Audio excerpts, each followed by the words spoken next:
This is Grandmaster Ronald Stone, and thank you for joining us for another Hapkido podcast.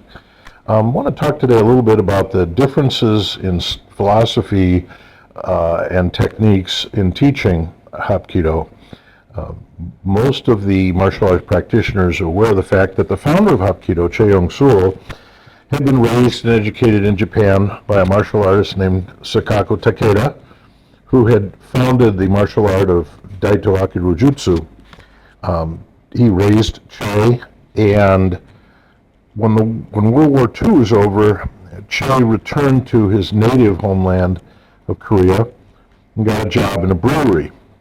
One day he got into a fight with a gang from the brewery, and the owner of the brewery's son, who was a judo master, watched Che basically clean their clock and realized he could not have fought that many people with the techniques that he knew in judo, and immediately encouraged Che to teach him, and together they formed a school. And in Korean, the original translation was basically a Korean translation of Daito Akirujutsu.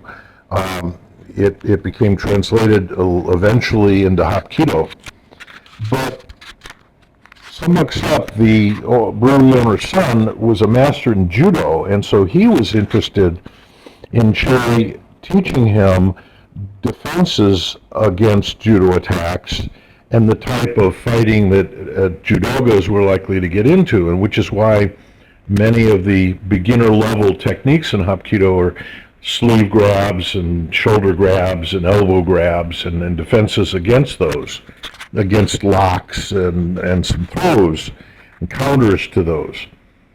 But Sambaksep was interested in teaching and learning techniques, but she had been educated in a principle-based art, and when Che went off and separated and was teaching on his own, his students were taught the 36 pillars of Hapkido.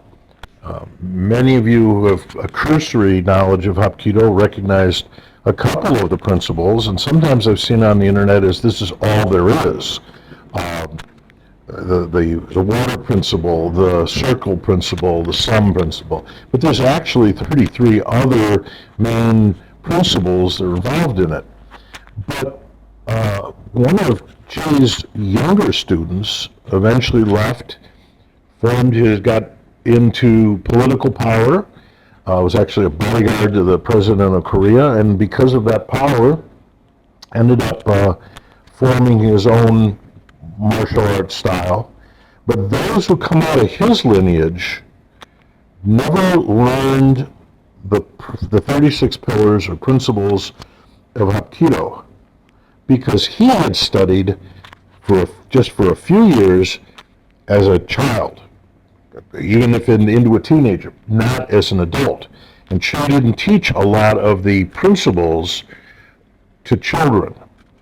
And there were many Korean Hapkido grandmasters that did study with Che, but many of the more famous ones in the West studied technique-based Hapkido, which is what essentially was being taught to the younger students, and never learned the foundational principles of the original Hapkido, which is today still being taught, but not as widely in the West.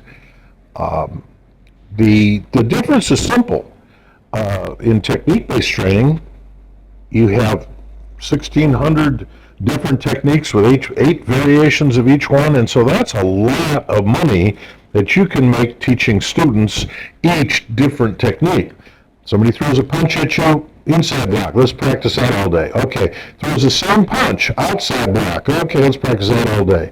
High block, low block, all of these. Whereas in principle-based training, you teach the way to avoid a punch, whether it be a straight-in punch, a roundhouse, an uppercut, whatever, is twofold. Block it or avoid it. redirect it. And if you know those principles, you can apply those to whatever punch someone throws. And so by learning all the different principles, you can apply them to thousands of different techniques because the principle is still the same.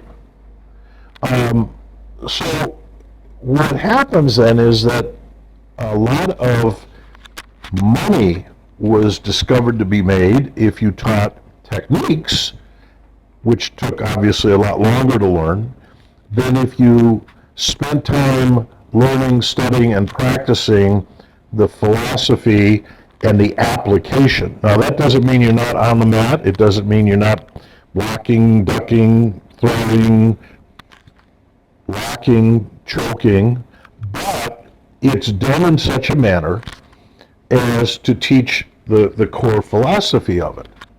So when you talk to your instructor and you ask him what are the core principles or foundational pillars of Hapkido, if they only mention 3, you know that you're lacking in a whole world of knowledge about the art that you're being taught.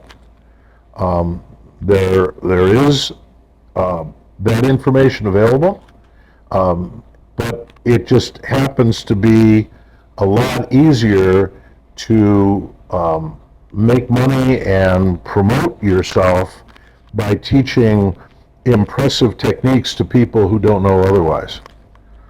It's not to disparage anyone or anyone's school, it's just the difference between monkey see, monkey do, misimpressions and misinterpretations, and understanding the core rationale and reason for what you're doing. Anyway, this is Grandmaster Ronald Stone. I want to thank you again for joining us and hope to be with you again in the future for some more podcasts. Thank you.